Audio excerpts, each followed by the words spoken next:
up from the mainstream media. I'm talking NBC, ABC. Oh, all of them. No, we were on Nightline and Dateline and Today Show and Good Morning America and excellent. And Larry excellent. King but I think what Richard's saying, James, is it's gone. It's over. Yeah, true. Right. Anna Nicole dies, Anna Nicole dies, and it goes on forever. Britney Spears really has her problems. Very it's good point. forever. What gives it staying power? Good point. And what does? This is important, and it gets dropped into the black hole, and you never hear about it again. Well, and Richard, in mainstream media, they just act as though people like us, this is our hobby. Well, Richard, fun little thing. So sorry. I'll let you guys continue. I was just going to mention an idea that I had to roll out this movie, but carry on. We can pick up on that later. Absolutely. When we met each other back in D.C. At Stephen Bassett's X conference, your major thrust was the confrontational encounters between the military and UFOs. That's right. How prevalent is this problem? It goes right back to the beginning, George. And I mention this because, one of the big things that Steve likes to talk about at his conferences is the idea of disclosure. I think it's a great idea. But if we have disclosure about the ET reality, one thing that we're going to have to factor into this is the fact that our military has not had a particularly positive relationship with some of these objects. They're just based, if nothing else, on factual documentation and very, very good eyewitness accounts of our jets chasing these things. These objects, whoever they belong to, have been violating sensitive airspace for many, many years, and the United States military and other militaries have been scrambling jets constantly to go after them. So that tells me that there's some trouble in paradise here. Mm-hmm. And, whatever else is going on, whether these we consider them good or evil or whatever, there's an adversarial relationship to some degree.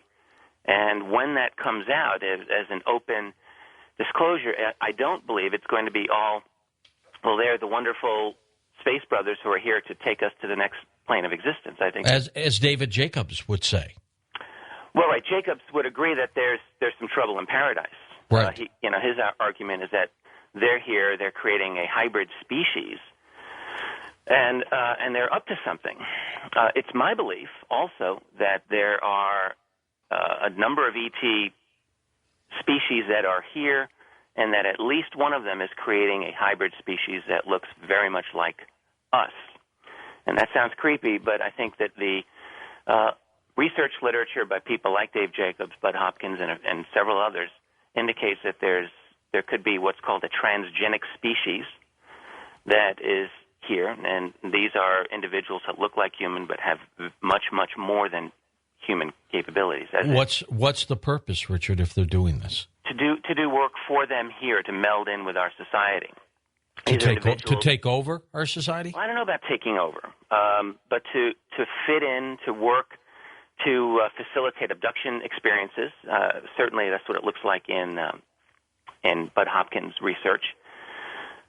So, think of it this way: if we were an alien species on another world, and we were observing the dominant technological species on some planet, and we didn't look like them, but we wanted to interact with them to some degree, we might terrify them by showing them the way we actually look. So we might want to create a species that looks just like them to work with them for a variety of purposes.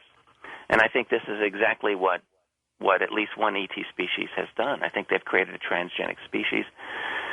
They've done it through abductions, through DNA manipulation. And so if that is true, that's yet another facet of what disclosure would have to entail. I think probably one would initially start off with dipping a toe in the water and sort of establishing the fact that it's a physical phenomenon, obviously under intelligent control. You, James. But Richard, I have to ask you: are you going to this? There's a MUFON symposium. I guess it's happening July 24th, 27th in California. Actually, I won't be at that one. I've spoken at the last several MUFONs, and I just came back from California a week ago, but I won't be at that one. Oh, okay. Because there's a good chance there's going to be a national, possibly a CNN I'm trying to organize. Because there's going to be so many people in one spot. I mean, DeBrouwer's coming out, General DeBrouwer, Nick Pope, Anthony Choi from Peru. You've got CNN's ear, James. I'll tell you that. Isn't it amazing? I just have to pinch myself but it's a golden opportunity because we could set up a satellite dish from this spot, and I was kind of hoping, Richard, that you'd be there for that. We could set a satellite up there, and we can get them all in one place. Well, I mean, maybe I can get myself out there. The thing with disclosure, I agree with you, James, 100%, that how this is presented it's absolutely critical to be as conservative as possible, to simply talk about, what can be easily provable to a very skeptical mainstream media, and it's necessary not to go beyond that. As soon as we start talking about aliens, they just shut us down. Well, that's right. But the thing is this, though. At a certain point when one researches into this field and you start looking at who are these people behind the UFOs. Right. Which is the natural state of progression, right? And it's necessary once they kind of, let's say the President of the United States or some other important person like UN chief, I don't know, says to the world, it looks like extraterrestrials are here and that the UFO phenomenon is legitimate. Well, you can't just then pack it all in and go on vacation. There's many questions. Who are they? Where do they come from? Yeah, why there's a here? lot of follow-up there. and it's a legitimate part of UFO research to try to figure out, at least to what extent possible, what is the nature of these other beings.